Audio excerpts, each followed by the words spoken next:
에, 한효주 사주를 가지고 한번 이번에 말썽이 되고 있는 뭐 구설이 있는 모양인데, 올해 운하고 내년 운, 왜 이런 일들이 벌어지는가 한번 풀어보겠습니다. 에, 사주가 좀 특이하죠. 시를 임의적으로 이민시로 했는데 어, 이민시가 맞는 것 같아요. 이렇게 올라오는 어떤 그 블로그나 글들을 보면은 임이 세 개면은 대부작성한다 그랬습니다. 이게 임수 하나만 가지고도 잘 살 수 있는 요인이고, 근데 세 개까지 있다는 거는 재물을 끌어들이는 흡입력이 매우 강하다, 이런 의미가 있습니다. 그래서 간목이 세 개 있다 그러면 삼갑 규명이라고 하고, 하여간 천간에 같은 글자가 세 개가 있으면 일단은 그 사주는 나름대로 사이즈가 있다고 보시면 됩니다. 천간 삼기격도 정신적인 충일점을 주는데, 이렇게 천간에 같은 글자가 세 개가 있다는 것은 뭔가 이루기 위해서 굉장한 집념을 동반해서 이를 이루고야만 하는 그런 기질이 강하다는 것입니다. 기토가 세 개 있어도 그렇고 정화가 세 개 있어도 그렇고. 그래서 같은 근데 일간을 포함해서 같은 글자 세 개여야 합니다. 전에 그런 얘기를 해줬더니 신금인데 임수가 세 개라, 이런 건 아니라는 거죠. 신금이 있는데 내 기운을 전부 설계하는 쪽으로 가는 거죠, 임수가. 그래서 그런다라면 아이디어는 많지만 어떤 일을 성사시키기에는 에너지가 좀 약하다, 이렇게 생각하시면 되겠고, 또 신금이 있는데 예를 들어서 일간이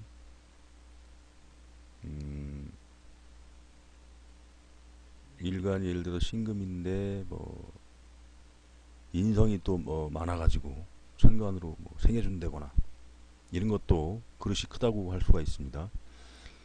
노무현 대통령 같은 경우가 무인일주에 병술년에 병신월에 시도 병진시가 되죠. 병 세 개가 모두 일간을 생하는 구조로 되어 있죠. 이런 그릇들도 대격이라는 거죠. 우리가 대격이냐 중격이냐 속격인가를 나누는 것은 이 사이즈가 어디까지 과연 갈 수 있는가, 성공을 할 때 사회적인 발달을 이룰 때 어디까지 갈 수 있는 것인가, 그런 거를 볼 때 참고를 해야 하는 것이죠. 제가 전에 감명을 한 그 나이 드신 분이 있었는데, 자식운이 어떻고 배우자운이 어떻고 당신은 지금 어떻고 어쩌고 했더니 다 맞다 이거예요. 근데 반응이 시큰둥 하길래 왜 그러는 거 이제 소개시킨 사람한테 물어봤더니 그 할머니가 재산이 250억인가 300억이 된다고 그러더라고요.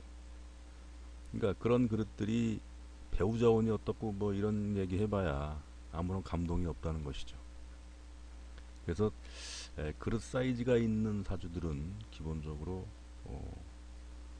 이 그릇의 크기가 어디고 어디까지 갈 수 있는가를 한번 가늠을 해봐야 합니다. 그런 면에서 이 사주는 이민 세 개가 있죠. 이런 사주는 여자지만은 나름대로 큰 일을 할 수 있는 그릇이라고 할 수가 있습니다. 물론 배우자 운이 약한 게 흠이죠. 이런 사주가 만약에 배우자가 있다면 이 식상의 등살에 견디지 못하고 중간에 아마 생리사별이 있기 십상입니다. 얼굴은 이쁘장하지만 사주가 이러니 뭐 어쩔 수 없는 겁니다. 그리고 이런 사주의 특성상 자식을 낳게 되면 자식이 우선이고 남편은 뒷전으로 미루게 되죠. 여자들 그런 사주 많습니다. 그래서 젊을 때는 남편 잘 따르다가 나이 드니까 남편 무시하고 이제 내 팔 내가 흔들고 이런 경우가 많이 있죠. 이런 말에 대해서 나이 드신 분들은 아마 공감하실 수 있는 할 수 있는 분들이 꽤 있으리라고 생각합니다. 그 다음에 연애 정제가 있고 천간에 그것을 임수 세 개가 서로 먹으려고 하죠. 근데 저도는 내 차지가 안 되는 그런 모양이고, 그 다음에 조상 자리에 이제 도하면서 상관 천을귀인이 있고, 그러니까 나름대로 조상의 덕을 입고 있는 사주라고 할 수가 있습니다. 천을귀인이라는 것은 그만큼 나한테 어떤 좋은 작용을 한다고 할 수가 있죠. 이럴 때에 일이 안 풀리고 하면은 저렇게 조상 자리에 좋은 글자가 있다면은 조상 묘를 찾아서 한번 제초도 하고 그러면은 바라는 바가 어느 정도 풀어지는 그런 방법도 있는데, 이 부분은 개운법으로서 한번 코치를 해줄 만한 방법입니다. 인목지장간에는 병화가 장생하고 있고 3개나 되죠, 불구덩이가. 그래서 재물을 생활할 수 있는 아이템 그런 그런 부분들이 3군데나 있다는 것은 나중에 나이 들어서도 그 재물적으로 발복을 이룰 수 있는 그런 요인이 되고 있습니다. 근데 문제는 이 사주에 금기운이 없다는 것인데, 금기운이 없다는 것은 문서재산을 하여서 관리를 하고자 하는 기운이 약하다는 것입니다. 그게 흠인데, 그렇다는 것은 모친의 기운도 약하다는 것이죠.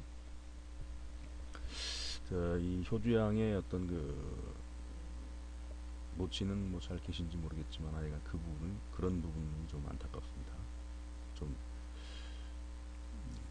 아쉬운 부분이 그런 건데, 어쨌든 잘 나가면서 한때 크게 잘 나가고 나중에 이제 신운이나 이런 거 오면은 크게 이제 곤란을 겪을 수 있는 모양을 가지고 있습니다. 그런 면에서 44 대운까지는 재물적으로 괜찮지만은 무신대운이 지금 우려가 되고 있어요. 기유대운 같은 경우는 정관이면서 또 정인이 와서 나름대로 합하는 뭐가 있는데, 병신합이라는 것은 문서와 어떤 나의 편제와 합을 한다는 것이니까 문서화 할 수 있는 어떤 소스가 되지만, 무신대운 같은 경우는 아예 내 어떤 활동 무대를 충해버리는 거거든요. 굉장한 혼란이 그때 올 것으로 예측이 되고 있습니다. 이 사주의 배우자운은 지금 한참 을사대운, 병호대운, 배우자운은 좋은데 인목의 무토로 되어 있죠. 인목의 무토라는 것은 자식과 공생하고 있는 모양입니다. 그런 가운데 그 역할은 굉장히 미미할 수밖에 없죠. 간목이 극하고 있으니까. 다행스러운 것은 간목이 병화라는 요인을 통해서 상생을 하고 있는 모양 돼서 다행이긴 한데, 어찌하든 간에 저 정도의 남편의 역할이라는 것은 굉장히 위축돼 있고 쉽지는 않다, 이런 거죠. 그러니까